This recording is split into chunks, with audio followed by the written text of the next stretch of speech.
Listen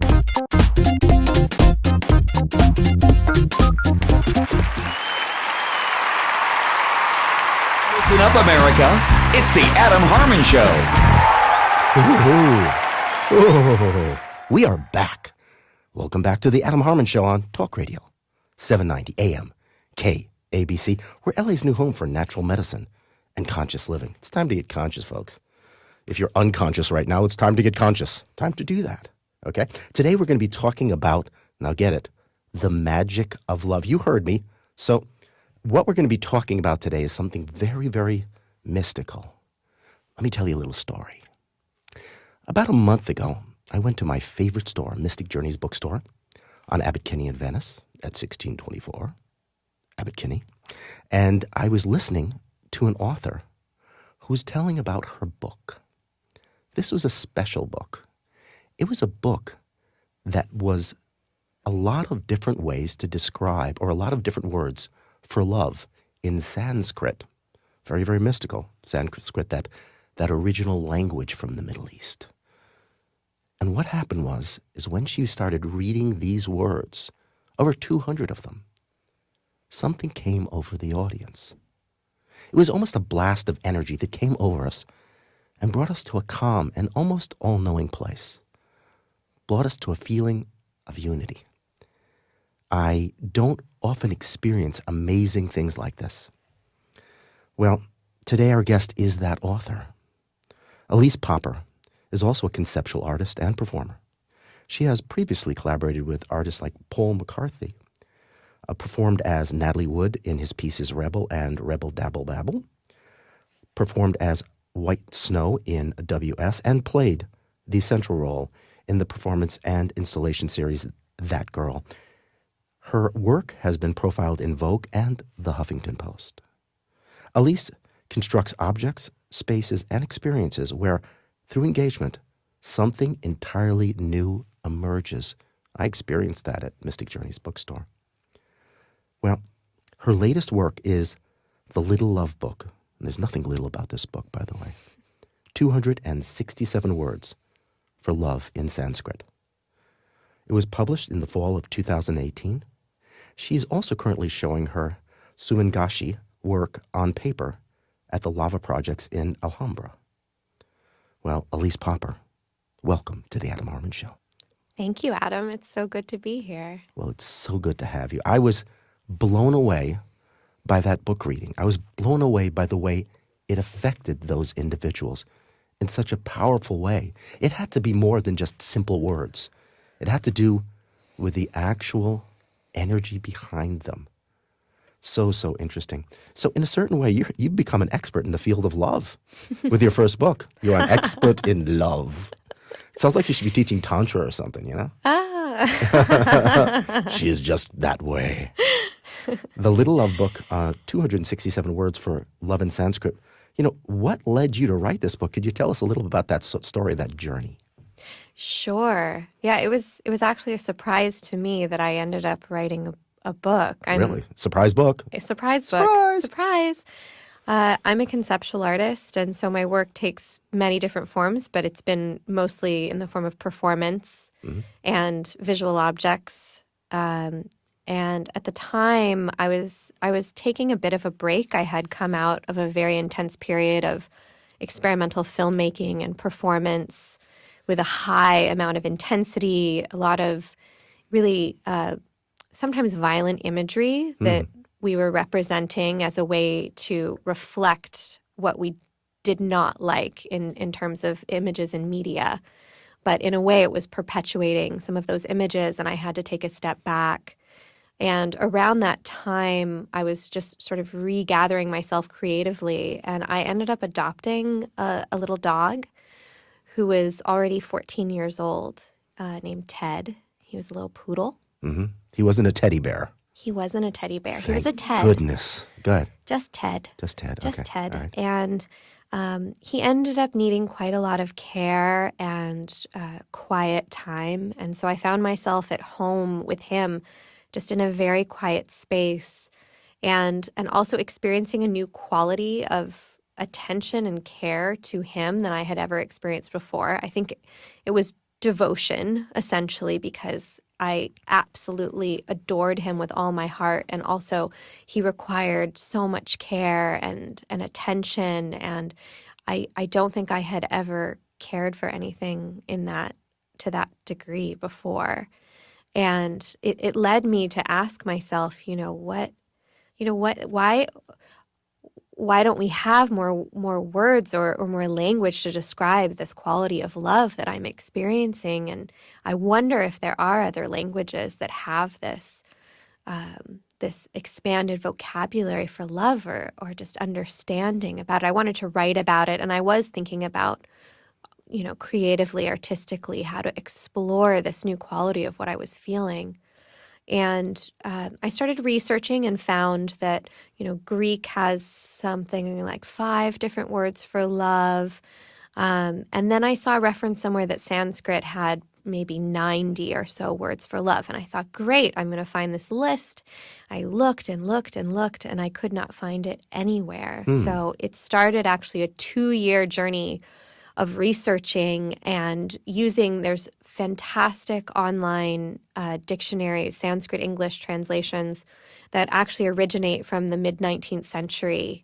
A man named Wanier Williams created these dictionaries. He actually physically went around. He was an English colonial bureaucrat, but he recognized that there was this ancient language that was dying out, and he went around village to village asking people about Sanskrit and its translations. And without him, so much of this language would be lost. So through using, that resource and just literally putting in the word love into the search box and getting thousands of results, I started slowly but surely winnowing this list down to what became the Little Love Book.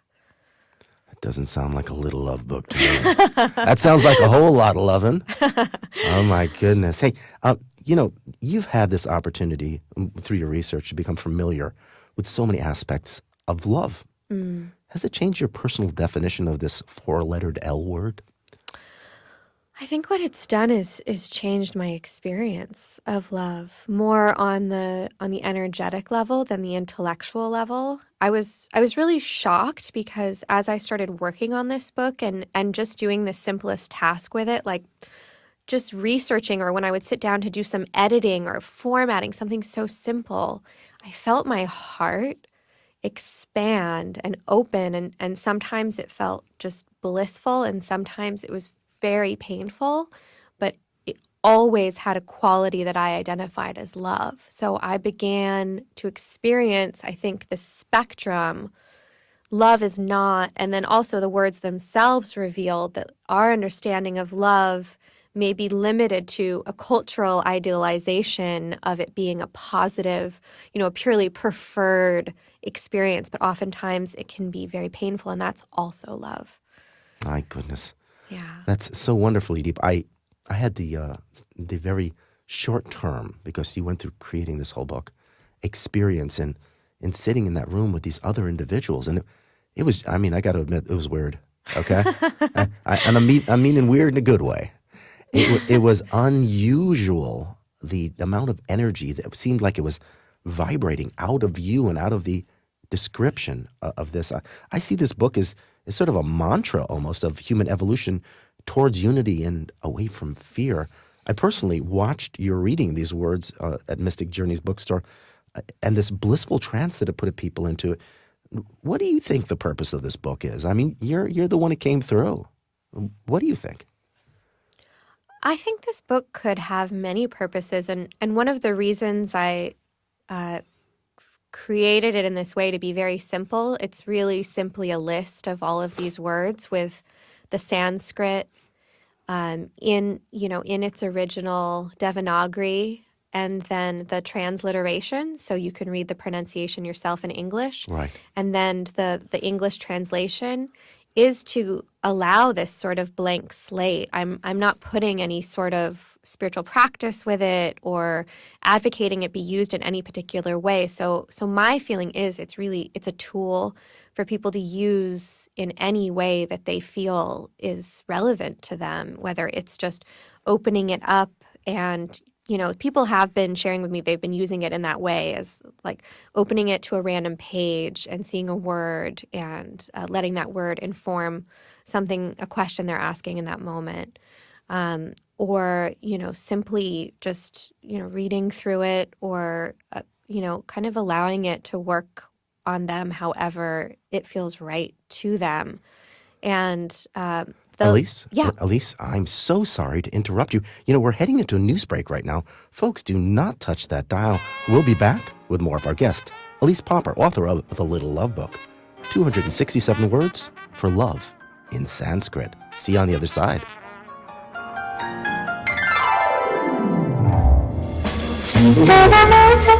We are back. We are back again, and you're listening to The Adam Harman Show on Talk Radio, 790 AM, KABC.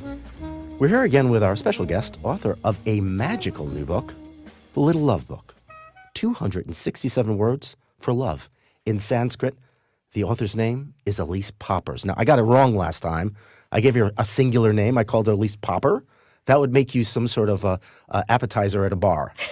You would be a popper, a cheese-filled popper. That would be delicious. That would be delicious, but not your name. It's Elyse Poppers. Hey, Elyse, just so you can share it, because we want to share it a couple times, how do people get this magical book?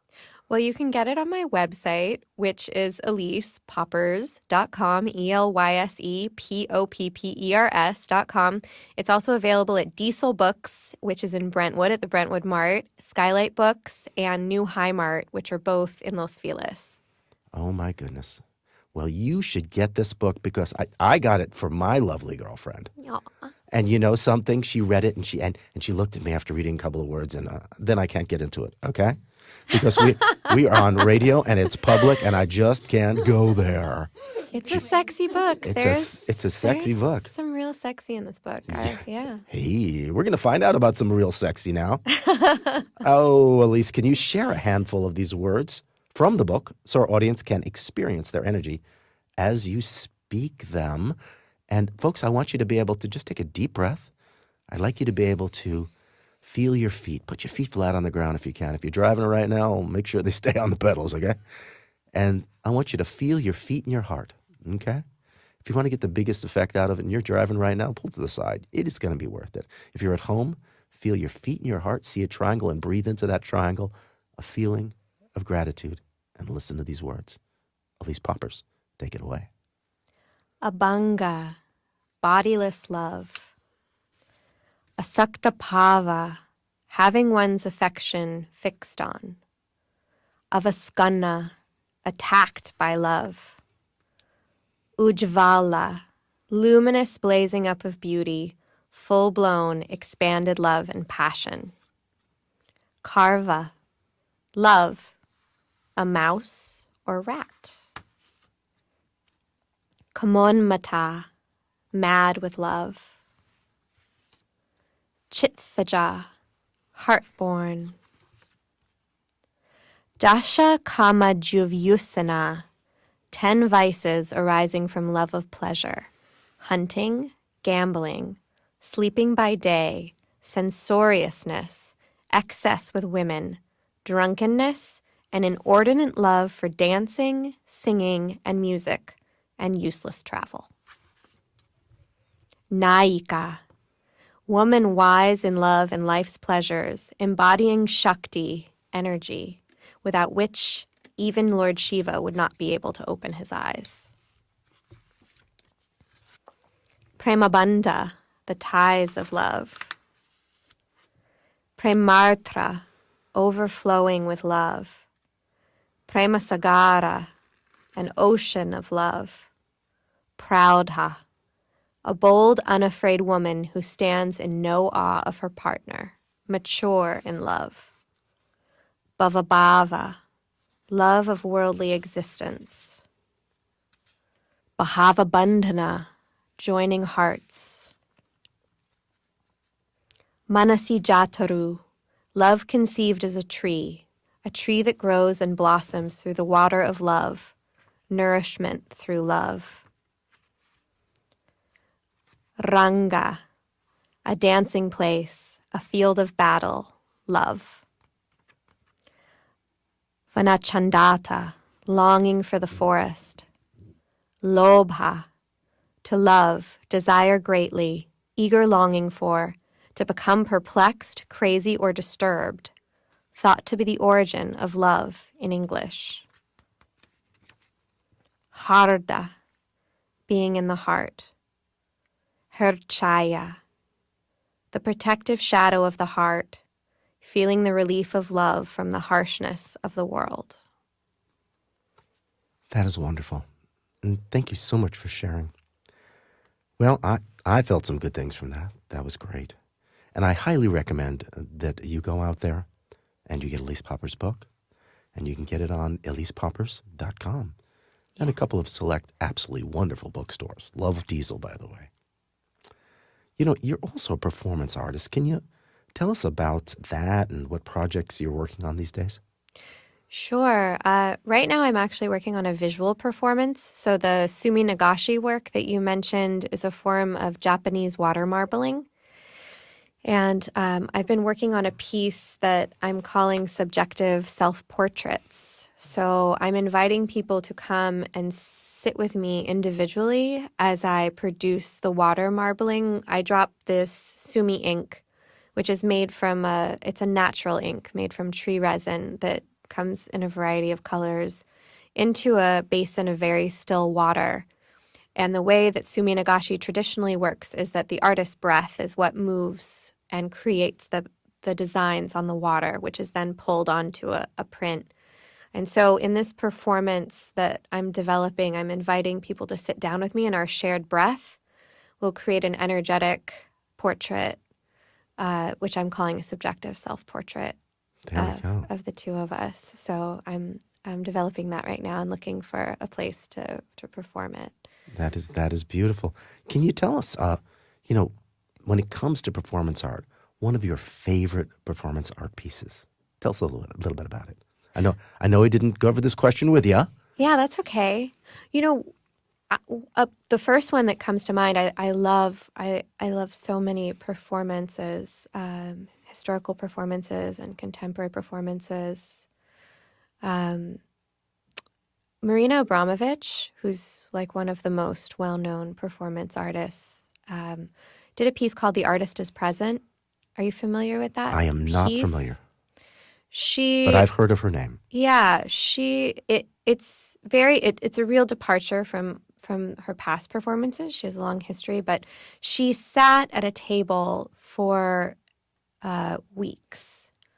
And it's the artist is present. She was there, and people sat in front of her, in a chair in front of her across the table, and they made eye contact and sat with each other. And people waited on lines that went all the way out of the museum. I think it was the Museum of Contemporary Art in New York, just to sit and share this space, this moment of their mutual seeing of one another. Right. Such a simple, beautiful, transformative piece. And I find that piece very inspiring because it really doesn't require anything but the presence of yourself and whoever is wanting to receive. That is truly beautiful. The concept of presence and remaining present is such a beautiful gift, but oftentimes overlooked by the vast majority of the population. Eckhart Tolle had done some wonderful work in that in his first book, The Power of Now.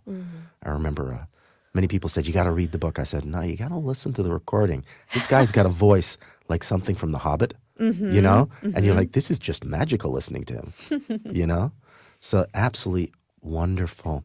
I know that presence is a very interesting factor, and I just want to be able to, applaud you for standing here and standing up to this world that says rush, rush, rush, rush, and giving them an opportunity to stop and see the miracles in the only place that the miracles actually reside, which is here and now.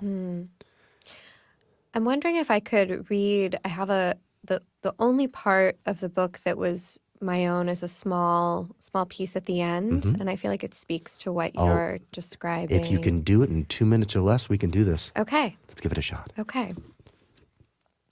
Dear friend, dear you, Dear me, remember, contraction never stops asking for expansion. Anger never stops asking for forgiveness. Suffering never stops asking for pleasure. Fear never stops asking for love. Go to love. Ask your body, it does not lie. That's beautiful. That is beautiful.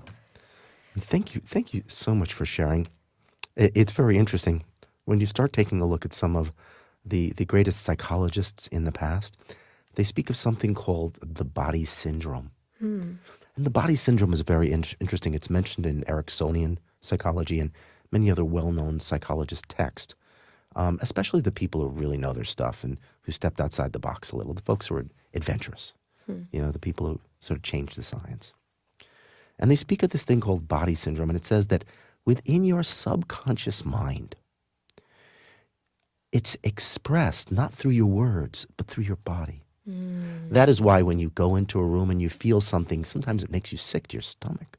When you stand there and you talk to a person that is just so filled with joy, it makes you elated. Your subconscious mind, the true attachment that you have to the universe around you, which is the subconscious mind, is literally expressing itself through the body. And I think that you've actually said that in a beautiful and expressive way. Thank you. Yeah. This has been a wonderful time, folks. I highly recommend, we're going to give you one more plug here. Where can you get that amazing book? ElysePoppers.com. How do you spell that? There we go. ElysePoppers.com. Diesel Books in Brentwood and Skylight Books or the new High Mart in Los Feliz. Folks, go out there, get that book. Feel some magic. Everybody needs a little more magic in their day. And heavens knows, everybody needs a little bit more love. Elyse, thank you so much for being a guest today on The Adam Harman Show. Ladies and gentlemen, Elyse Poppers. Thank you. Thank you so much for having me.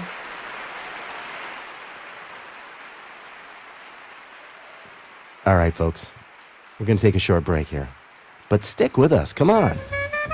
On our Can You Relate segment, which is up next, we're going to be sharing some exciting new ways to spice up your love life through simple things like dietary changes, herbs, meditation. Come on, baby. Let's get jiggy and do it all natural.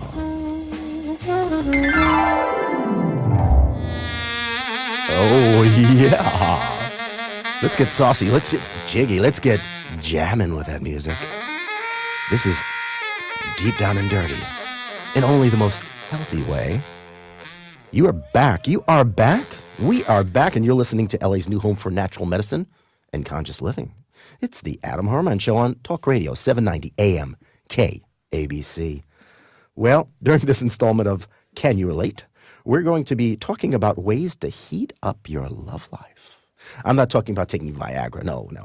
Even though some people absolutely love it out there. I am not here to be able to talk down about anything or anyone, but I'm going to give you some natural approaches that really, really work.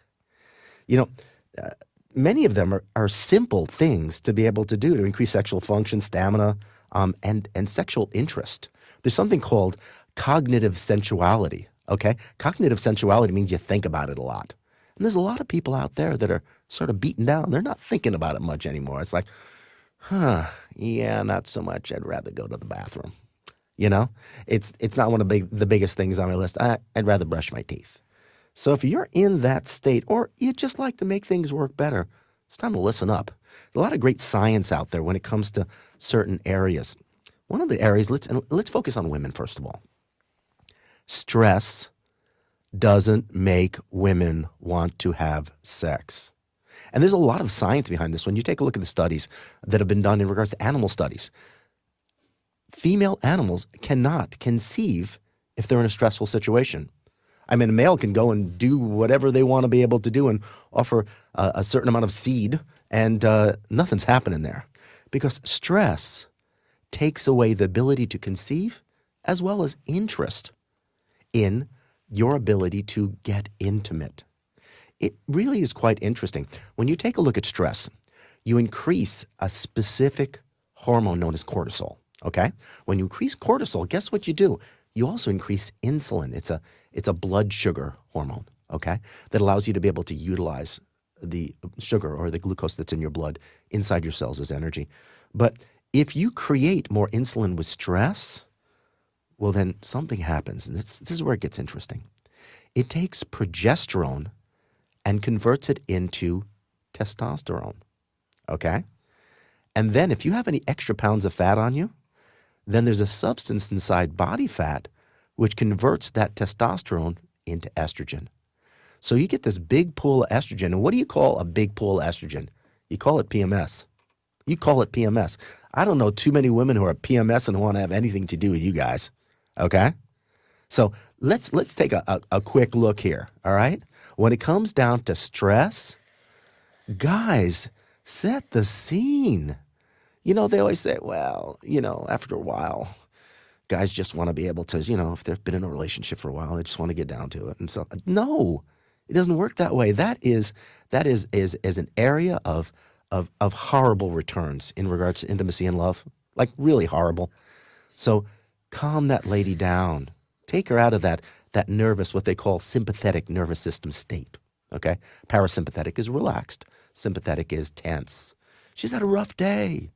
Light those candles. Do it.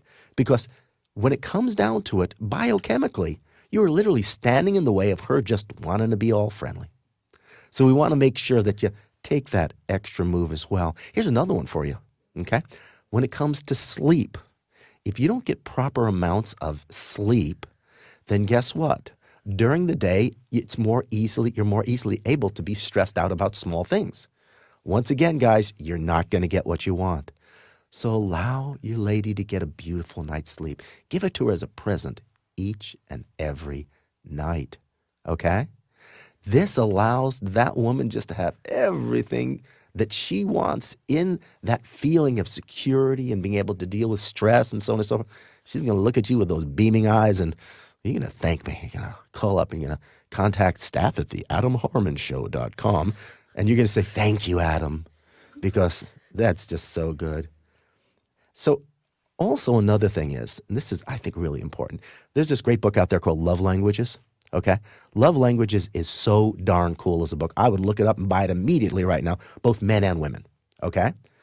Because oftentimes our version of love is different than our partners. Some people, their love language is physical touch. So if you touch them and their love language is physical touch, you just turn the on button on.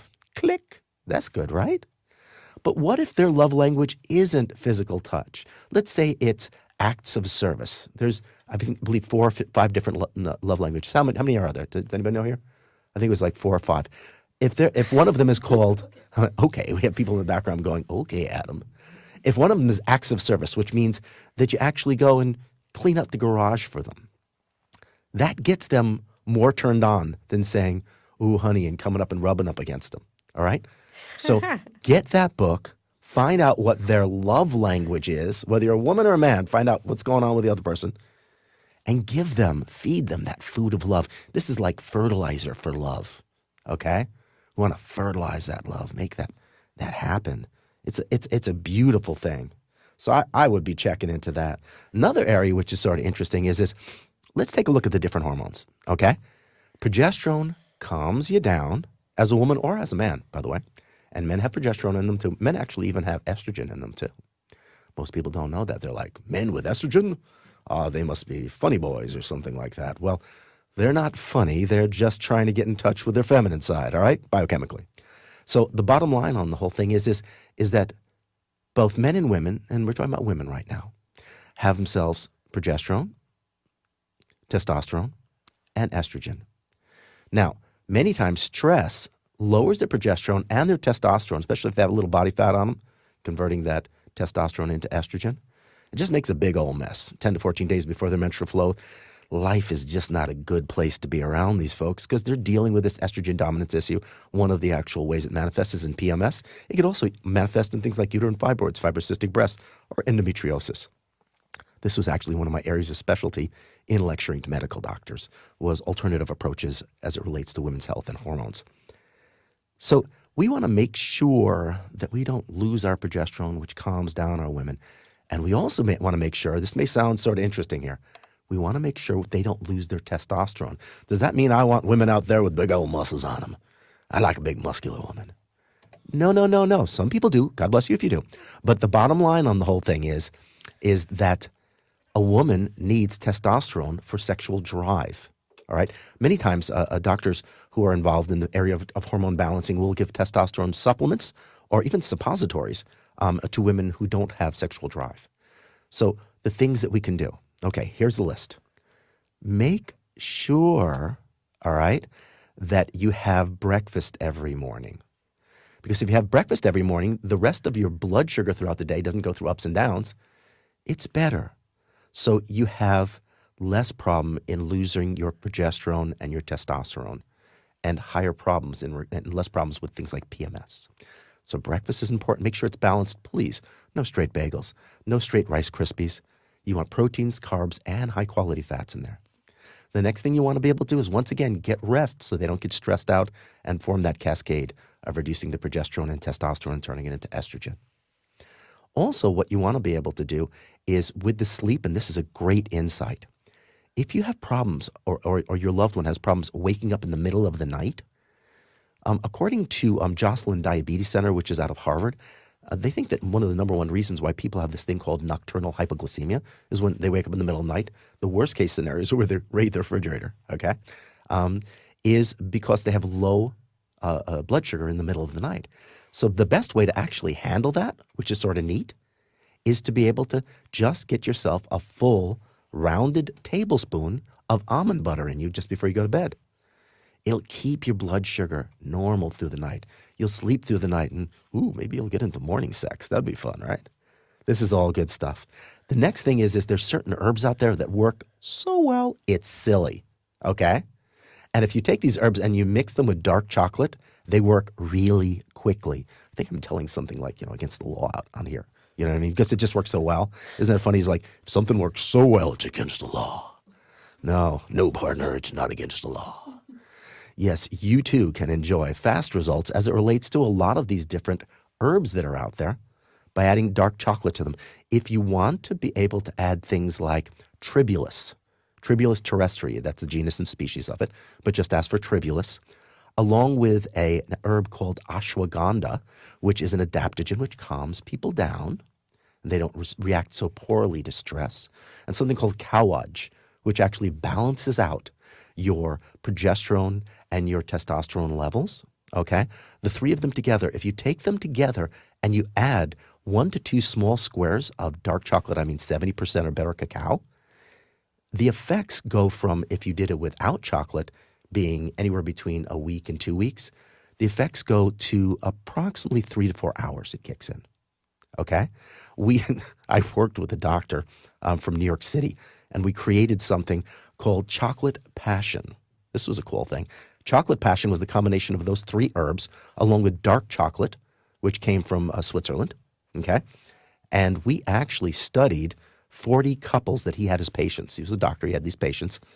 And we gave them questionnaires with multiple choice. And then the last section was a section on it, which was where they could just write anything, comments. And we literally sat there in a bar one night. We covered over. We want to keep HIPAA compliant here, okay? Covered over the names. But we read these comments. They were things out of Hustler magazine almost. These folks were actually finding themselves in a situation where it was so enjoyable, where they were so into it. They were doing things that they hadn't done for years. Let's get into men very briefly right now, okay? Hey, listen, guys, if you got thinning hair, all right, and you also have a gut on you, guess what? You're taking your testosterone, which makes you feel manly. For women, it makes them more amorous. But for men, it makes you feel manly. And you're actually converting it into 2 different other things which you may not want to be converting it into. The first one you might be converting it into is DHT, which is well known for increasing PSA, prostate-specific antigen, for increasing benign prostatic hypertrophy or enlargement of prostate. That's not a good thing. And DHT also makes your hair thin. That's not a good thing either. And here are some natural inhibitors, okay, guys? And they are tomatoes, watermelons, carrots, mangoes. A wide variety of them have something called lycopene in them, and lycopene is an amazing DHT inhibitor. So come on, guys, eat up. Well, folks, it's time to take a short break right now. We're going to be leaving you here for a short commercial break. Stick with us. In our last segment, the Adam Harman Show's cosmic astrologer, W. Leroy, will be up next. Get ready for some magic.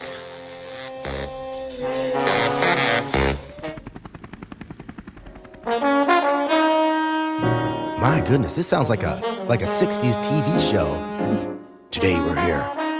It's a 60s TV show. And actually, we are back, and you are listening to the Adam Harman Show on 790 KABC. That's Talk Radio, the way you like it. Well, oh my God, my goodness gracious. Is it that time again? It's that time.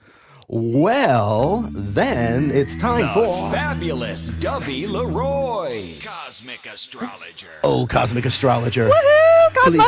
Please tell us what's going on in the cosmos.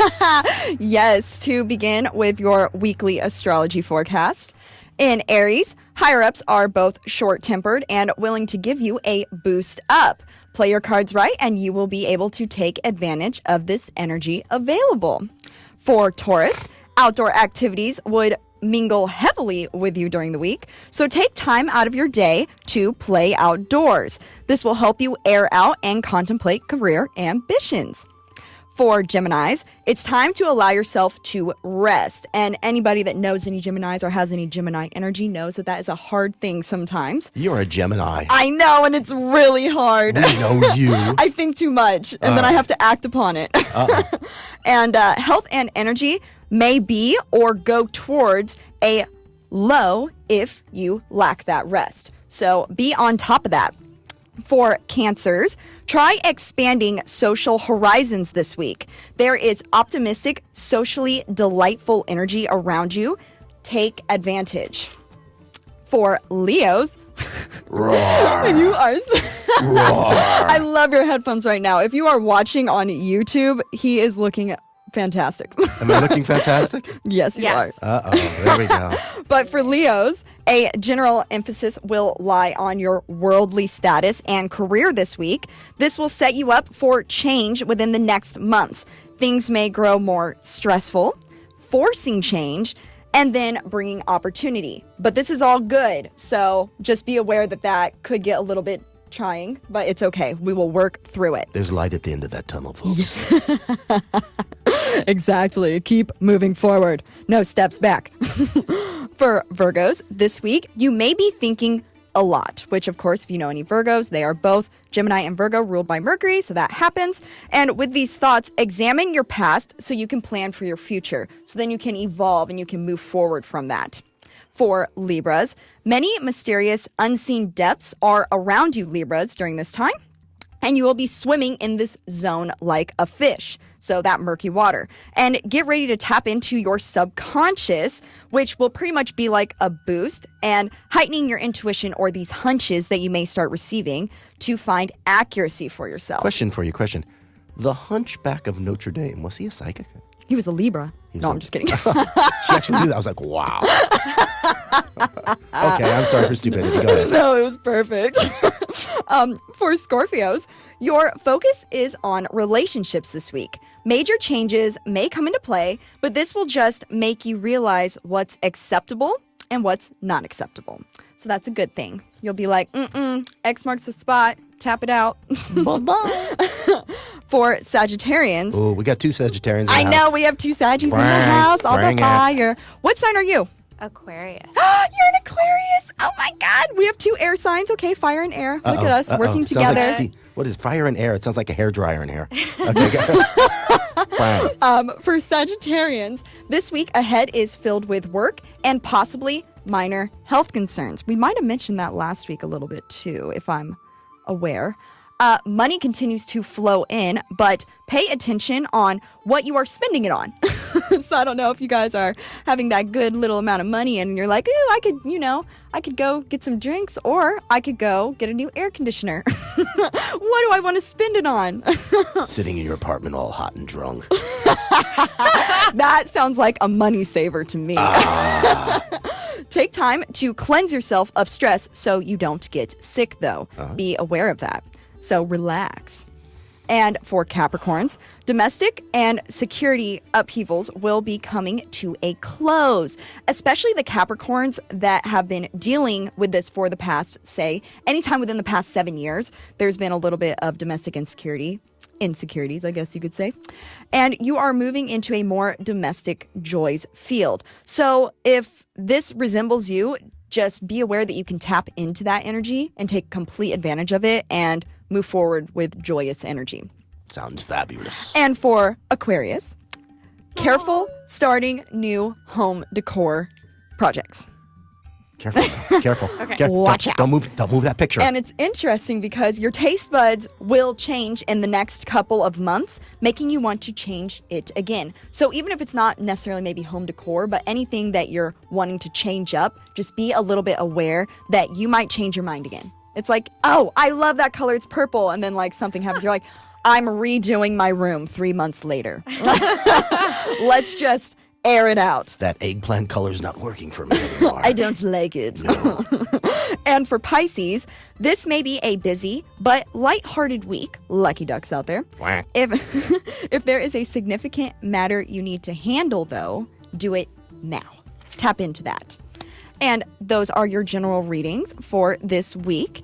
And of course, they are general. So to understand how these would pertain specifically to you, you would need a private reading because we have 12 planets that have all different signs that are in our natal charts. So they are all different, but they're in there and they're lingering. Debbie Leroy, who could do that for us? I think me. Debbie Leroy, how does someone get in touch with you? Ooh, you can contact me through Instagram, Debbie.Leroy, or you can contact me through DebbieLeroy@gmail.com. Shoot me an email. Shoot me a text. No, I'm just kidding. Just Please don't shoot Please me. don't shoot. Please don't shoot me. What else is going on out there? Do you got some stones or some trinkets or Well, or first, or maybe some tarot cards? What's going on here? I have all that fun stuff, but I am going to update you on a little Update bit us. of things happening. Go We ahead. do have the sun entering Taurus, which means that we can invite some grounding, structured, sort of earthy energy into our lifestyle for the next month. It's very slowing down sort of energy as well. If you want to tap into it, if you want to invite it in, because you might not have any sort of that energy that's, most dominant in your What do you chart. mean slow? What do you mean slow? I mean, I was kidding. I was like, take a step back and relax. Chill pill. Chill pill. Okay. But another thing that you should do, I was speaking about this earlier, is Taurus energy is very earthy, natural, outdoorsy. So take advantage of this energy by going outside and actually allowing yourself to be completely present and in the moment, because that is definitely accessible during our the sun being in Taurus vibe during this time. Cool. Yeah. And then we also have Venus entering Gemini, woo, which means we are leaving the Aries energy. And this is very lighthearted, flirty, loving energy when it comes to your love life and your relationships. But this is also a time where you may be thinking a lot about your love life and your relationship. So if you are having thoughts where you are not connecting completely with someone because you are worried about how they are viewing you, or you are being insecure with how you are even speaking to someone, you're like, wow, I probably just sounded really weird to my loved one while I was saying that. If you're feeling that way, this is the time to take advantage of the Venus and Gemini energy and going towards the heart rather than the mind, because that's where the insecurity is happening. You're letting the mind censor in rather than letting your heart actually do the talking, because you are thinking way too much about what it is that you're actually trying to, express to your loved one. And it's just time to take a step back. Also, it's Earth Day tomorrow. Earth Day is an excellent day because it helps us support the environment and protecting the environment. And for anybody that doesn't do anything or maybe does something, little things to help the earth, try adding something else into that tomorrow, like go outside, pick up some cigarette butts that you see on the ground because people just throw them out their windows, even though it's illegal. Dovey, guess what? What? This show is just so much fun that we just lose track of time. You know something? Once again, it is time to wrap things up here. You've just given us such good information. And Elyse Poppers, you're great too. That sounds pretty good to me. Thanks, Oh my God. Make sure you subscribe and follow The Adam Harman Show on Instagram, Facebook, and YouTube for great inspiration. Well, until next time, all of us here at The Adam Harman Show would like to thank you for listening, and we hope you have a week filled with abundant health and loving relationships. Yeah, baby.